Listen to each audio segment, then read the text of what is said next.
This portion of the John Fredericks Show is brought to you by Hargrave Military Academy.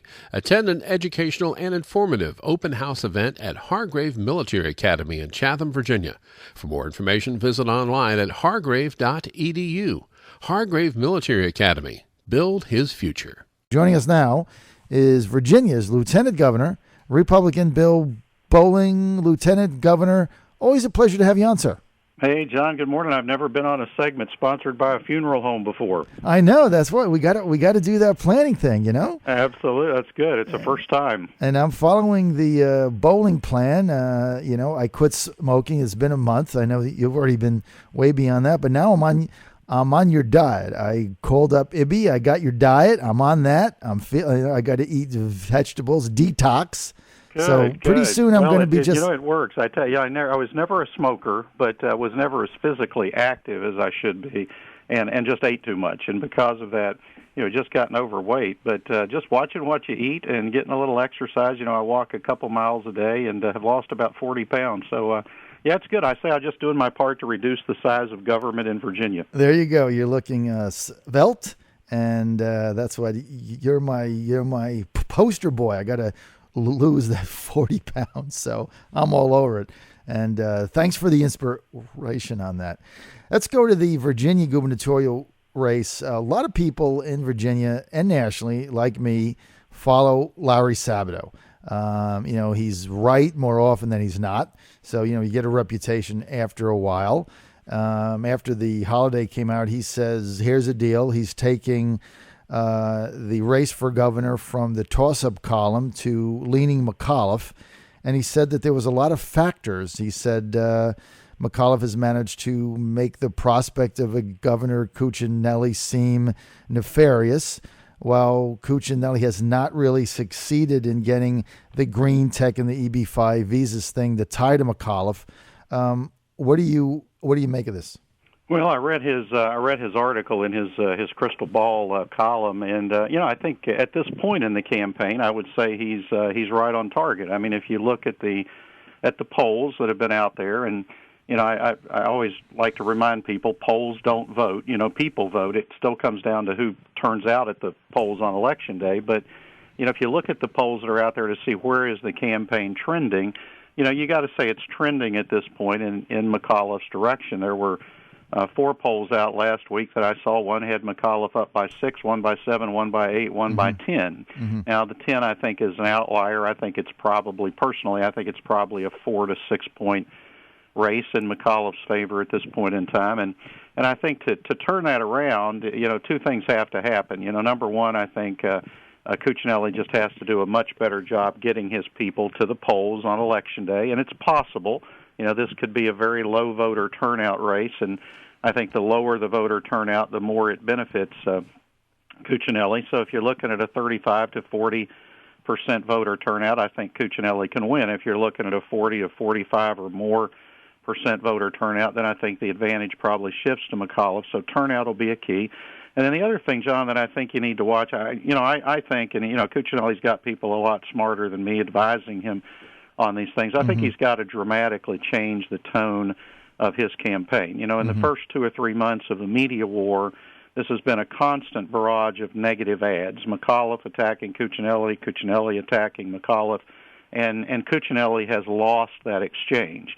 Now, I'm not saying people love McAuliffe, but right now Cuccinelli's negatives are about 54%, and you don't win when your negatives are 54%. So he's lost the negative battle. I think he's got to dramatically change his approach. I think he's got to start running a more positive, issue-oriented campaign. And I see some glimmer of that. The last 2 TV ads that Cuccinelli came out with were more positive ads, and it may be that his advisors have looked at this and said, the trend of this campaign is not where we want it to be. We got to shake it up. And I think to shake it up, they got to dramatically change their strategy and approach. So do you think they've got enough time? You say they're down by about 5. I would agree with that. Lieutenant Governor, does Cuccinelli have enough time to turn the corner and win this election? Oh, yeah, absolutely. I mean, I think the election will be won or lost here in the last couple of months. And, at this point, I think McAuliffe is ahead. Cuccinelli is behind. But, there's still an opportunity here for I think Cuccinelli to catch up and to win the race, but he's going to have to run an almost perfect campaign in the last couple of months. You can count on the fact that the McAuliffe folks are going to keep pounding away at him over these arguments that he's too extreme to be governor, and his involvement in the Star Scientific and the Johnny Williams stuff. They're going to keep pounding away at that stuff because it's working for them. Now, I think you'll also see McAuliffe start introducing some more positive stuff, but they're going to keep pounding away at Cuccinelli. So is there time? Yes. Now, whether or not Cuccinelli can redefine himself enough to drive down that 54% negative to a margin that he can win, I don't know. But is it still possible that could happen? Yeah, I mean, I think that you could still see that change in direction, and then again, watch voter turnout. I mean, I think on Election Day, if you watch voter turnout, that's going to be the key. The lower turnout, the better for Cuccinelli. The higher the turnout, the better for McAuliffe. So still anybody's race, but at this point, through the first 2 or 3 months of the campaign, it's clear that McAuliffe has built up a recognizable advantage, and that's something that the Republicans are going to have to work hard to overcome. And he's also outspending the Cuccinelli campaign by a very significant margin, almost $2 million in August. And that's going to look, grow. a lot of this was very predictable. I mean, Cuccinelli was never going to get the support of Virginia's business community. That's where the money comes from, because most of the business leaders in Virginia just aren't Cuccinelli fans. They were either going to sit on their hands or go to McAuliffe. A lot of them are just sitting on their hands. Some of them have gone to McAuliffe.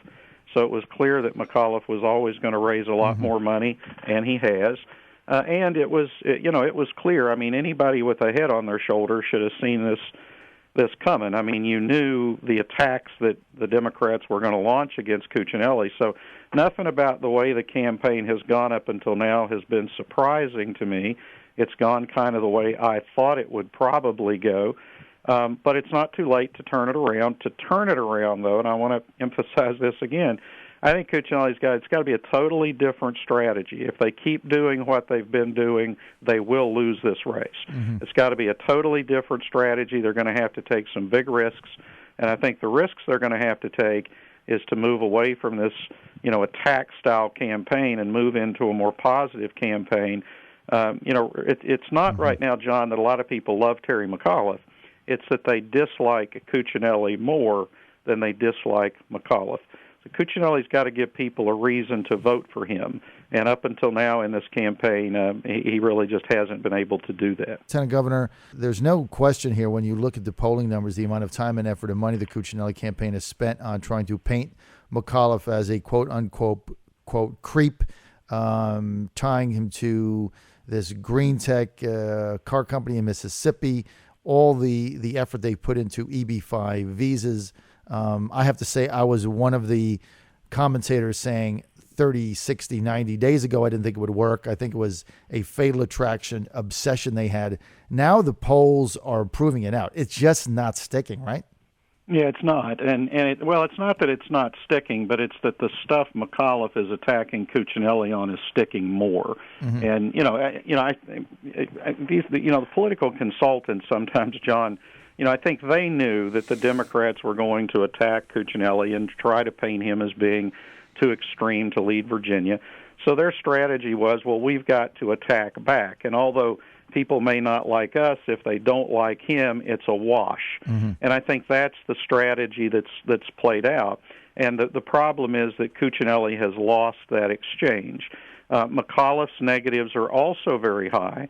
But in the most recent poll that I saw these comparisons on, McAuliffe's negatives were at like 37%, where Cuccinelli's were at like 54%. Right. So they've just lost that exchange. Again, it's not that people love McAuliffe, but this negative back and forth, it has harmed Cuccinelli more than it's harmed McAuliffe. And I guarantee you the Democrats would love to just keep doing this for the next 2 months, because if it continues on its current course, they'll win the governorship, and then they may well pick up the lieutenant governorship and the attorney general's office as well. So I think the Republicans are going to have to change the direction of the campaign.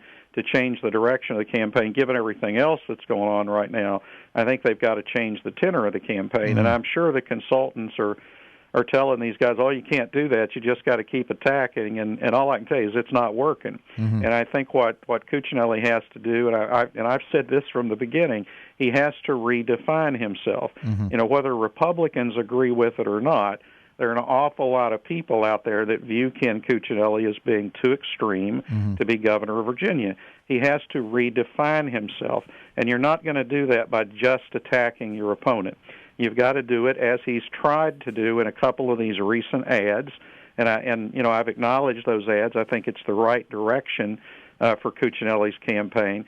He's got to redefine himself in more positive terms in order to first drive down those negatives and then get people to give him a second look. He's got to change the trajectory of the campaign if he's got any chance of winning. Other than that, all you're counting on, all you're hoping for is an extremely low voter turnout. And, again, that's possible, but, I don't think you can put all your cards in that basket. Mm-hmm. Well, I mean, that's dangerous when that's what you're counting on, is that nobody turns out. Hey, Mr. Lieutenant Governor, we're almost out of time. I know you got to take off, but I got to ask this question. Johnny Williams, you never got a dinner from Johnny Williams. You never went on a hunting trip. You never played golf with him. You never got the golf outing. You never even got a breakfast. What he didn't want any. What's up with that? What's wrong with me? I don't know. Never got a lunch. Never got anything. It is a bizarre thing. When all of this stuff started hitting the fan, we went back and looked, and as best we could determine, I think we received maybe a $1,000 contribution from Johnny Williams way back in 2005, and that was it. But I can honestly tell you, I don't think I've ever met Johnny Williams, and I'm not sure if that's my good fortune or his good fortune. But given the way things have gone, I'm perfectly content being where I am. Never got a watch either. Never got never got anything. Well, yes. Somebody asked me if I had a Rolex. I said, no, I got a Timex. That's the best I can do. That's the best you can do. All right. I know we're out of time, Mr. Lieutenant Governor. We appreciate your joining us and your insight as always. Thank you, sir. Thanks, John. See you soon. Bye-bye.